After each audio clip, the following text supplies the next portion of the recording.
Bismillahirrahmanirrahim. Assalamu alaikum students. Students, today we are going to study a very famous poem by John Keats, and the poem is Ode to Nightingale. Students, Ode to Nightingale is one of the 5 great odes by John Keats, and I have already told you about the ode. An ode is a poem which is written to glorify any object or any event. So students, this ode was written in 1819 when John Keats was only 23 years old. And this poem is dominated by thoughts of death and immortality. Death and immortality का theme इस पूरी poem में parallel चलता है. And Nightingale is symbol of beauty, immortality and freedom from worldly troubles. So students, let's start the poem. Line by line इसको हम पढ़ेंगे. My heart aches and a drowsy numbness pains. Poet कहते हैं my heart aches, मेरा दिल दुखता है, and a drowsy numbness pains, drowsy गनूदगी वाली, मदहोश कर देने वाली, नम्बनेस बेहिसी, पेन्स तकलीफ़ देती है. मेरा दिल दुखता है और एक मदहोश कर देने वाली बेहिसी है जो मुझे तकलीफ़ देती है. My sense as though of hemlock I had drunk. कहते मेरे हवास ऐसे हैं, मेरे सेंसेस ऐसे हैं जैसे कि मैंने हेमलॉक पी लिया हो. अब हेमलॉक एक्चुअली एक पॉइज़न है जो कि ग्रीक फ़िलासफ़र सोक्रेटिस ने पिया था जब इसे नौजवानों को बिगाड़ने के जुर्म में कैद में डाल दिया गया था. तो पोइट कहते हैं कि मेरा दिल दुखता है और मेरे हवास ऐसे हैं कि जैसे मैंने हेमलॉक पी लिया हो और एम्प्टीड या खाली कर दिया हो some dull opiate to the drains. Opiate का प्याला पूरे का पूरा खाली कर दिया हो. ओपिएट एक ड्रग है स्टूडेंट्स जो कि ओपियम से जिसको ओपियम कहते हैं वो पोपी फ्लावर से बनाया जाता है और पास्ट में कंसिडर किया जाता था कि ये जो है वो पेन रिलीफ के लिए बड़ा पावरफुल ड्रग है. तो वो कहते हैं कि ऐसे लगता है कि उसने ओपिएट पी लिया हो 1 मिनट पास्ट, 1 मिनट पहले ही. And Lethewards had sunk, Lethewards had sunk, और वो लिथे दरिया में डूब रहा हो. लिथे ग्रीक मैथोलॉजी में एक रिवर है, अंडरवर्ल्ड रिवर है जिसमें से अगर कोई पानी पी लेता है तो उसे सब चीज़ें भूल जाती हैं, वो फरामोशी की कैफियत में चला जाता है. तो पोइट कह रहा है next, TISS not through N V of thy happy lot. कहता है ये, अब यहाँ पे वो नाइटिंगेल से मुखातिब हो रहा है. ठीक है, अब ये उस यहाँ पे नाइटिंगेल से मुखातिब हो रहा है. वो कहता है कि ये जो पेन वो फील कर रहा है it is not because of my jealousy, ये मेरी जेलसी की वजह से नहीं है जो कि तुम ये समझो कि मैं तुम्हारी खुशकिस्मती से जेलस हो रहा हूँ, but being too happy in thine happiness, बल्कि मैं तो तुम्हारी खुशी में बहुत ज़्यादा खुश हो रहा हूँ, तुम्हारे से भी ज़्यादा खुश हो रहा हूँ. बिल्कुल एक ऐसे ही दोस्त की तरह हूँ जो किसी दोस्त की खुशी को देख कर खुशी से रो दे, यानी कि extreme happiness. That thou light winged dryad of the trees, that thou कि तुम light winged हल्के परों वाले dryad of trees, ट्रीज़ में रहने वाली ड्राइड हो, परिंदे हो. अब ये ड्राइड जो है ग्रीक मैथोलॉजी में एक निम्फ को कहते हैं, एक फीमेल स्पिरिट को कहते हैं जो ट्रीज़ पे रहती है, यानी कि goddess of trees you can say. In some melodious plot of beech and green and shadow numberless, shadows numberless जिस यानी कि बहुत ज़्यादा तादाद में दरख्त हैं जहाँ पे बीच एंड ग्रीन ट्रीज़ में रहती हो तुम. वो उसे कहते हैं कि तुम एक हल्के परों वाले परिंदे हो जो ट्रीज़ में रहते हो, निम्फ हो एक. And singest of summer in full throated ease, और समर में गाती हो फुल थ्रॉटेड ईज, यानी कि पूरे आवाज़ के साथ पूरा ज़ोर लगा के गाती हो और बहुत आसानी से गाती हो. जी नेक्स्ट है स्टैंजा नंबर 2. अब स्पीकर कहता है O for a draught of vintage that hath been cooled a long age in the deep delved earth.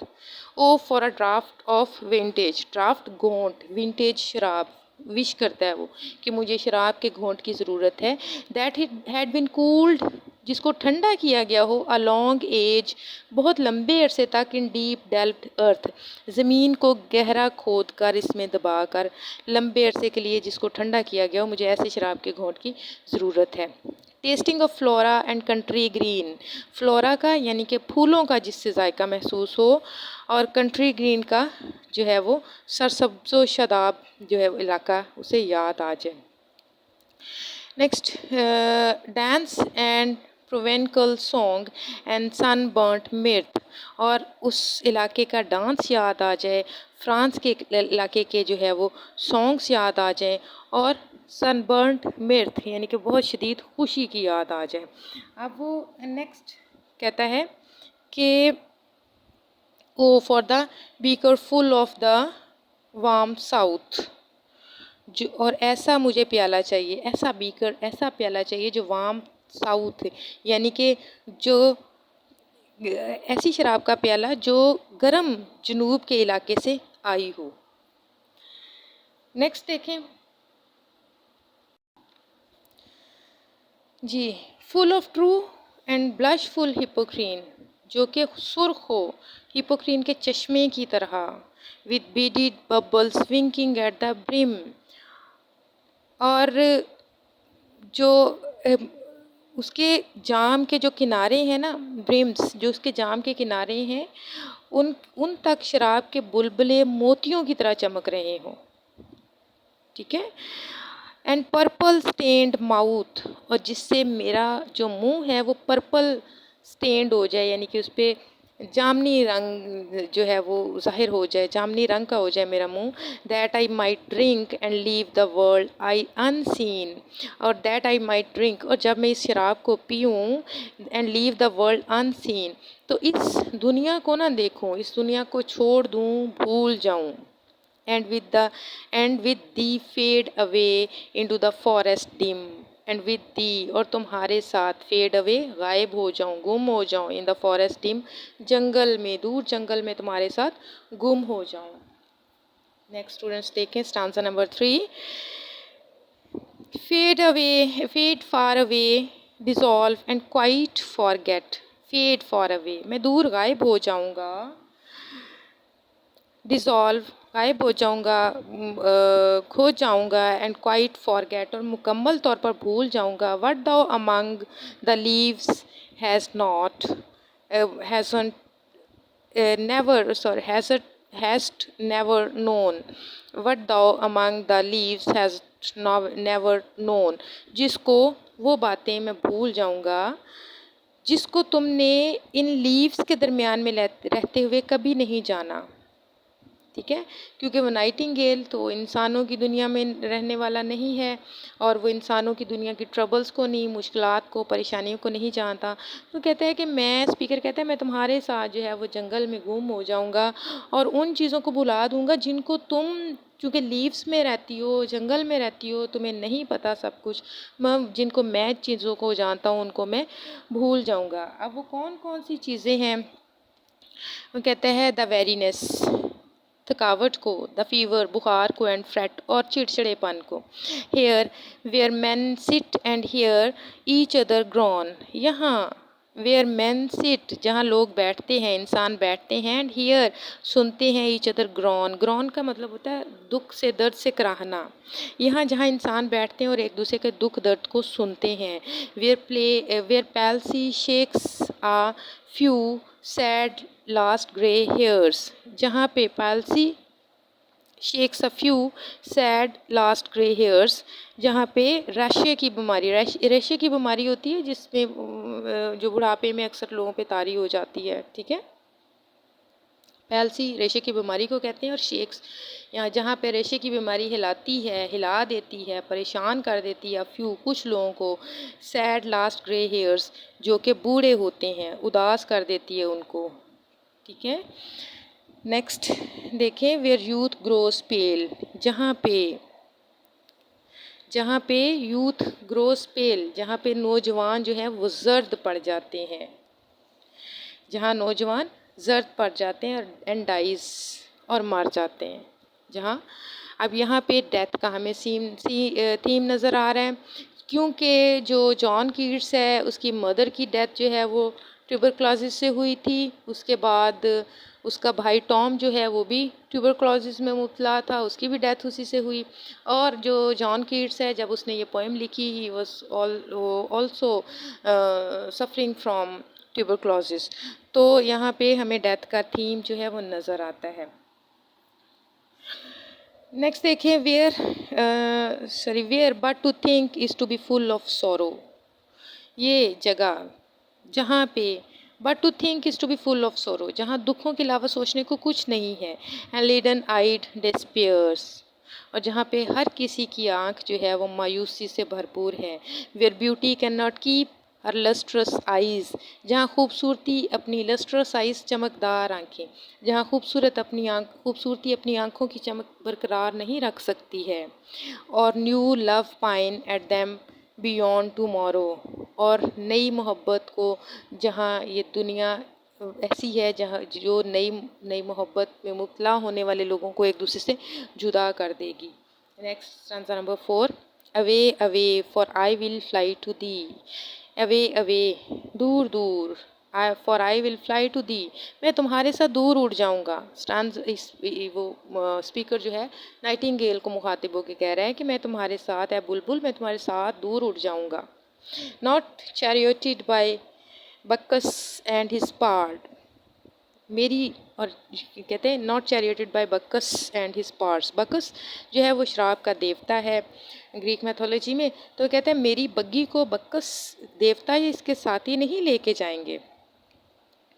Though the dull but on the viewless wings of poetry, बल्कि मैं शायरी के viewless यानी कि unseen, नज़र ना आने वाले परों पर सवार होकर जो है वो उड़ जाऊंगा तुम्हारे साथ। यहाँ पे पोइट्री को जो है वो एक एस्केप का ज़रिया भी जो है वो कहना चाह रहा है कि पोइट्री उसके लिए इस दुनिया की मुश्किलात से एस्केप का एक ज़रिया है।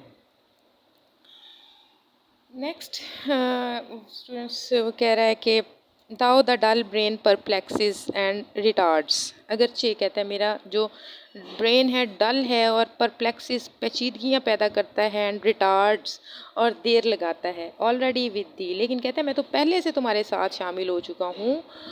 And tendered is the night, और रात भी जो है बड़ी टेंडर्ड है, बड़ी मेहरबान है। और and happy the queen moon is on her throne, और चांद की मलका जो है वो खुशी से अपने तख्त पर बैठी हुई है। यहाँ पे पर्सोनिफिकेशन यूज़ की गई है।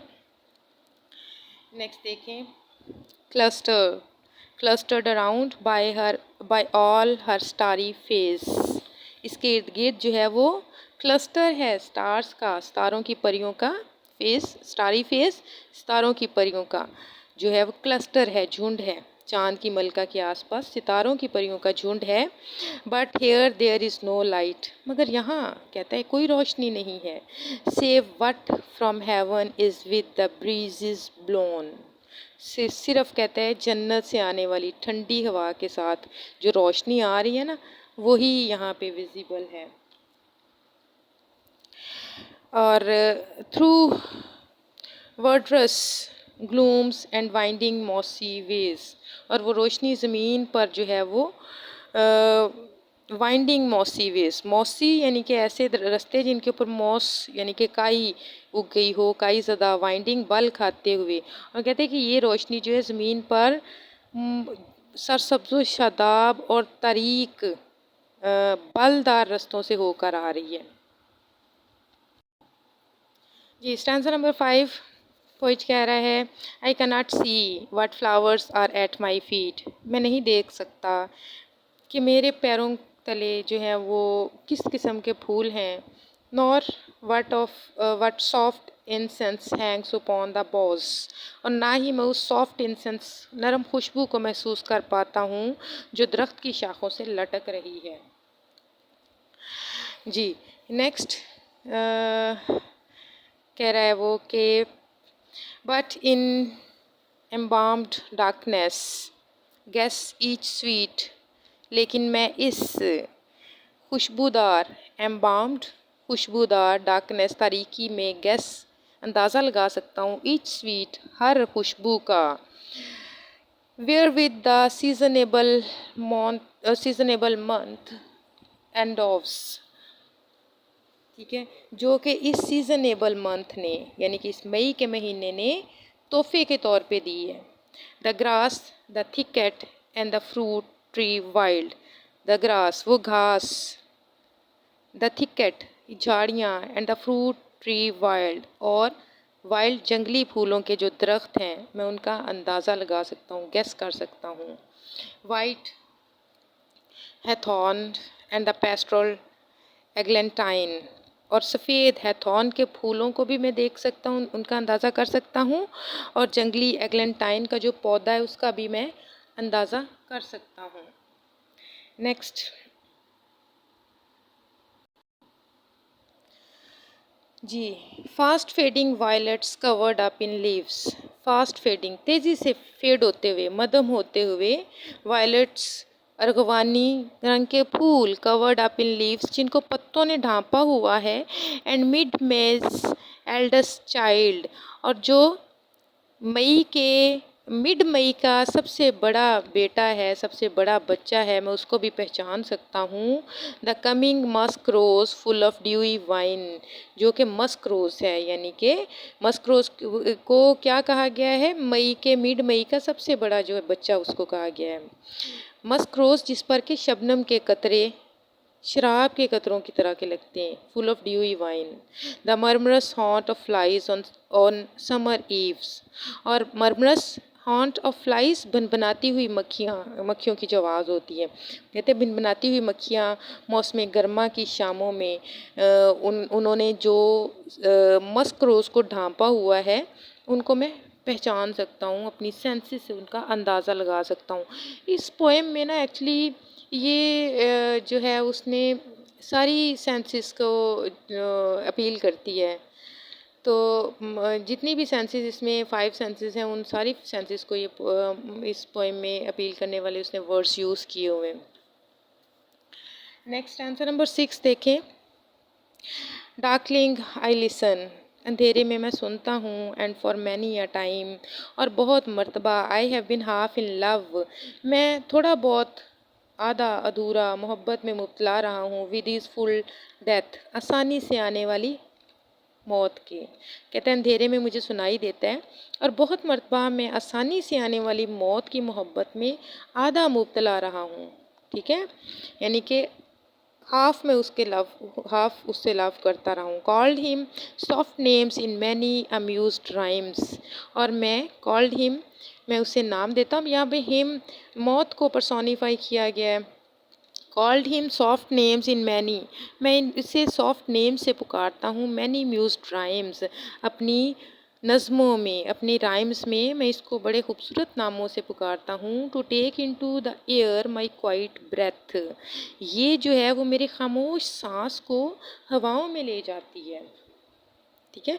To cease upon the midnight with no pain, now more than ever seems it rich to die, और वो कहते हैं now more than ever seems, अब पहले से भी ज़्यादा लगता है, इट रिच टू डाई, जो मर जाना है वो पहले से भी ज़्यादा अब अच्छा लगता है। नेक्स्ट वो क्या कह रहे हैं कि to cease upon the midnight with no pain, कि आधी रात के वक्त, मिड नाइट के वक्त बगैर दर्द के, सीज upon रुखसत हो जाना, ख़त्म हो जाना जो है वो इस दुनिया से मुझे बहुत अच्छा लगता है, बहुत अच्छा लगेगा। Next, while thou art pouring forth thy soul abroad, जब while thou, जब तुम art pouring forth, जब तुम निकाल रही होगी दाई सोल अब्रोड, अपनी रूह को बाहर, यानी कि अपनी रूह के अंदर से अपना जो गीत बाहर निकाल रही होगी, अपना गीत गा रही होगी, बुलबुल को पुकार के कह रहा है वो। इन सच एन एक्सटेसी, वो कितनी एक्सटेसी की कैफियत होगी, सरमस्ती की कैफियत होगी। Still wouldst thou sing and I have ears in vain, still wouldst thou sing, तुम फिर भी गाती रहोगी, and I have ears in vain, लेकिन मेरे कान जो हैं वो बेकार हो चुके होंगे। यानी कि मेरी तो जान निकल जाएगी, फिर ये डेथ मेरे लिए पेनफुल भी नहीं होगी, लेकिन तुम तो गाती रहोगी और मैं तो उस वक्त दुनिया से रुखसत हो चुका हूँगा और तुम्हारा गीत नहीं सुन सकूँगा और मेरे लिए जो है ये कान बेकार हो जाएंगे। To thy high requiem become a sod, और रेक्वीम होता है एक ऐसा सॉन्ग जो कि किसी की डेथ के वक्त गाया जाता है। तो वो कहता है कि ये जो तुम्हारा गीत होगा ना, फिर ये मेरी मौत का गीत साबित होगा और इससे मुझे खुशी मिलेगी। स्टैंजा नंबर 7 देखें। Thou wast not born for death, तुम मरने के लिए पैदा नहीं हुए। इमॉर्टल बर्ड, ए लाफानी परिंदे। नो हंग्री जनरेशंस ट्रेड दी डाउन, ठीक है। कोई भी जो भूखी मखलूक है वो तुम्हें कभी डाउन नहीं कर सकेंगी, तुम्हें मगलूब नहीं कर सकेंगी। कहते हैं तुम मौत के लिए पैदा नहीं हुए, यानी कि तुम्हारा अगरचे जिस्म तो ख़त्म हो जाएगा, यहाँ पे मॉर्टेलिटी का थीम है, मगर तुम्हारे गीतों की खूबसूरती ख़त्म नहीं होगी, यहाँ पे इमॉर्टेलिटी का थीम है। यानी कि पोइट कहना चाह रहा है खूबसूरती जो है वो इमॉर्टल होती है, ठीक है। फिर वो क्या कह रहा है, the voice I hear this passing night was heard, ये आवाज़ जो मैंने इस गुजरती हुई रात में सुनी है, वाज हर्ड सुनी गई थी, इन एंशियंट डेज पुराने वक्तों में, बाय एम्परर्स एंड क्लाउन्स, बादशाहों ने भी सुनी थी और क्लाउन्स यानी कि उसके जो क्लाउन्स होते थे मस्खरे दरबार में होते थे उन्होंने भी सुनी थी। यहाँ पे एम्परर्स एंड क्लाउन्स जो अपोजिट आइडियाज एक साथ रखने का मतलब ये कि हर ख़ास और हर आम जो इंसान है वो ब्यूटी को परसीव करता है, हर ख़ासो आम ने बुलबुल की आवाज़ सुनी होगी जी। फिर नेक्स्ट वो कह रहा है, perhaps the self same song that found a path, ठीक है। शायद ये सेल्फ से कहते हैं कि शायद ये जो है वो सेल्फ सेम सॉन्ग है, ये खुदकार गीत है, दैट फाउंड अ पाथ, जिसने एक रास्ता पा लिया है, through the sad heart of Ruth. Sad heart of Ruth, Ruth एक करेक्टर है, एक बाइबलिकल करेक्टर है जो कि एक ऐसी लड़की थी जो अपने हस्बैंड को खो देने के बाद रोती रहती थी, तो वो परेशान रहती थी। अब वो कहते हैं कि ये तुम्हारा गीत जो खुदकार गीत है, जो है वो स्पॉन्टेनियस गीत है और इसने रुथ के रास्ते का भी जो है दिल का रास्ता भी पा लिया है। व्हेन सिक फॉर होम, जब वो उसे घर के लिए वो होम सिकनेस फील करती होगी, जब वो घर को याद करती होगी तो वो तुम्हारे गीत सुनती होगी। वो ये जो है ना रुथ, मैंने आपको बताया एक बाइबलिकल करैक्टर है जो कि एक लड़की थी, अपने हस्बैंड के जो है वो कि उसके खो देने के बाद उसको रोती रहती थी, खेतों में जाके वो खड़ी होती थी और उसको जो है ना वो कहता है कि अब वो खेतों में जब भी अपने घर को याद करती होगी तो उसको वो तुम्हारे गीत सुन के अपने दिल को तसल्ली देती होगी, ठीक है। Next, she stood in tears एमिड the alien cons, वो खड़ी होती है, शी स्टूड खड़ी होती है, इन टीयर्स आंसुओं के दरमियान, आंसू बहाती हुई, एमिड द एलियन कॉन्स, अजनबी मकई के खेतों में, यानी कि वो अब घर से दूर आके अजनबी मकई के खेतों में खड़ी होती है और वहाँ पे अपने दिल को तुम्हारे गीत सुन के तसल्ली देती है। The same that of times hath charmed magic casements opening on the foam of perilous seas in fairy lands forlorn. The same that of time hath charmed magic casements. ये वही गीत हैं जो अक्सर मैजिक केसमेंट्स जादुई खिड़कियों में से सुनाई देते थे, ठीक है।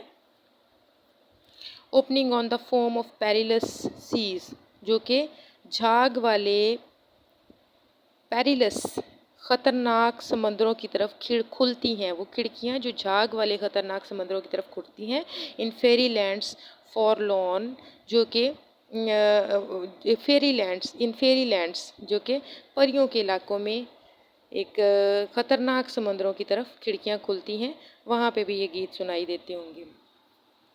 Stanza number 8. Forlorn, the very world is like a bell. Forlorn, तन्हाई, the very world is like a bell. कहते हैं ये लफ्ज़ जो है एक घंटी की तरह है. To toll me back, जो मुझे बुलाता है वापस. From thee, तुम्हारी तरफ से. To my soul self, अपने आप की तरफ. ठीक है. Adieu, the fancy cannot cheat so well. Adieu, अलविदा. The fancy यानी कि इमेजिनेशन, तसव्वुर, can not cheat so well. वो बुलबुल से मुखातिब होकर कह रहा है कि अलविदा बुलबुल, तुम्हारा जो तसव्वुर है वो मुझे ज़्यादा देर धोखे में नहीं रख सकता. And as she is famed to do deceiving elf, as she is famed to do, जैसा कि कहते हैं कि ये बुलबुल जैसा कि उसकी शोहरत ही ऐसी है, फेम ही उसकी ऐसी है, ऐसा करना यानी कि लोगों को धोखे देना अपनी खूबसूरती से, उसको जो है वो लोगों को धोखे में रखना, इस काम के लिए ये मशहूर है. एड्यू एड्यू, अलविदा अलविदा. दाई प्लेंटिव एंथम फेड्स, अब तुम्हारा जो है वो कहता है कि जो एंथम है तुम्हारा दुखी गीत जो है वो प्लेंटिव दुखी एंथम गीत जो है वो अब मध्यम होता जा रहा है, फेड होता जा रहा है. Past the near meadows over the still stream, अब पास द नियर मीडोज, अब ये जो गीत है मुझे नज़दीक के मीडोज़ में, सब्ज़ाज़ार में, चरागाह में सुनाई दे रहा है. ओवर द स्टिल स्ट्रीम, अब मुझे ये एक स्टिल यानी कि साकिन नदी पे सुनाई दे रहा है. और अप द हिल साइड, अब ये मुझे पहाड़ों पे सुनाई दे रहा है. And now it is buried deep, और अब ये गहरा दफन हो गया है. ठीक है. In the next valleys glades, अगली वादियों में, अब ये जो है वो अगली वादियों में दफन हो गया. यानी कि आप पोइट जो है अपने इमेजिनेशन से बाहर आ रहा है और उसको जो नज़र आ रहा था, सुनाई दे रहा था बुलबुल का गीत, आहिस्ता आहिस्ता दूर होता जा रहा है और अब वो फेड हो गया. वे वाज इट अ विजन, वो फिर अब वो खुद से जो रिटोरिकल क्वेश्चन है यहाँ पे, वो खुद से क्वेश्चन कर रहा है कि क्या एक महज तसव्वुर था और वेकिंग ड्रीम, या फिर जागते में मैं कोई ख्वाब देख रहा था. फ्लैड इज़ द म्यूज़िक, अब वो म्यूज़िक तो दूर हो गया है. वह डू आई वेक और स्लीप, तो क्या इस वक्त मैं जाग रहा हूँ या सो रहा हूँ. तो लास्ट में उसने रिटोरिक क्वेश्चंस दिए हैं. तो स्टूडेंट्स ये पोएम थी. अब इसमें अगर हम फिगर्स ऑफ स्पीच देख लें, फिगर्स ऑफ स्पीच क्या, इसका मीटर और राइम अगर हम लोग देखें तो इसमें आयम्बिक ट्राईमीटर यूज़ हुआ है. टोटल 8 स्टैंजास हैं, हर एक में 10 लाइन्स हैं. ठीक है. तमाम जो स्टैंजास हैं उसमें मीटर सेम है और राइम स्कीम जो है वो इसमें A B C D E use हुई है.